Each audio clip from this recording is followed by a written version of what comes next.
মুহূর্তে যেটা সিদ্ধান্তটা হবে এটা আমি এক্সপেক্ট করিনি। নাজমুল আবেদিন ফাহিম যেমনটা বলছিলেন আজকেই শান্ত ক্যাপ্টেন্সি ছেড়ে দেবেন এমনটা তিনিও ভাবেননি। তার সাথে কথা হয়েছে, এটা আসলে শান্তই প্রেস কনফারেন্স শেষে বলেছিলেন, তবে আজকেই সেই ঘোষণাটা দেবেন এমনটা হয়তো শান্ত তাকে বলেননি, এমনটাই বলেছেন ফাহিম, বিসিবির ক্রিকেট অপারেশনস চেয়ারম্যান। টেস্ট ক্যাপ্টেন্সির ব্যাপারটার আগ্রহ শুধু টেস্ট নিয়ে ক্যাপ্টেন্সি করার আগ্রহ বোধহয় ওর মধ্যে কম ছিল, সে কারণে হয়তো এই সিদ্ধান্ত নিয়েছে।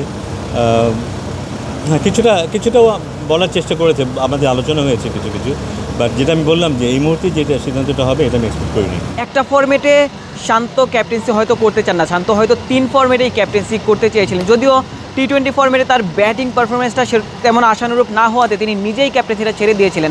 তবে বাকি 2টা ফরম্যাটে তিনি দীর্ঘমেয়াদে ক্যাপ্টেন্সি করবেন এমন প্রত্যাশাই হয়তো শান্ত করেছিলেন। সেটি করতে না পেরেই শান্ত শুধুমাত্র একটা ফরম্যাট করবেন এমনটা তিনি চাননি, টেস্ট ফরম্যাট থেকেও বিদায় জানিয়ে দিয়েছেন অধিনায়কত্বরা। মোরালি হয়তো ডাউন থাকবে না, কারণ এখানে অনেক প্লেয়ার আছে যারা নতুন, তারা হয়তো ইনজেক্ট করবে, মোটিভেশন ইনজেক্ট করবে, বাট এটা তো অবশ্যই বিপক্ষ দল তারা কিন্তু গিয়ার আপ থাকবে। আমরা হয়তো ব্যাকফুটে না থাকলেও বা মানসিকভাবে কিছুটা ক্ষতিগ্রস্ত না হলেও ওরা মানসিকভাবে ভালো অবস্থানে থাকবে, সেটা ওদের জন্য পজিটিভ। আমার মনে হয় এরা সবাই তো এরকম পরিস্থিতিতে আগেও পড়েছে এবং ওরা ফিরে আসবে আমি বিশ্বাস করি, কারণ আমাদের এই দলে বেশ কিছু খেলোয়াড় আছে যারা এই ফরম্যাটের জন্য উপযোগী এবং ওরা খেলতে জানে এই ফরম্যাটটা। আশা করছি এই ফরম্যাটে আমরা আরও কম্পিটিটিভ হব।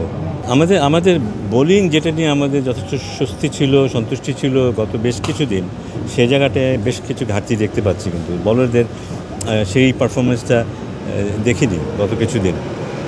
সেটা নিয়ে কাজ হচ্ছে, সেটা নিয়ে কাজ হবে আরও নেক্সট যে কয়টা দিন সময় আছে।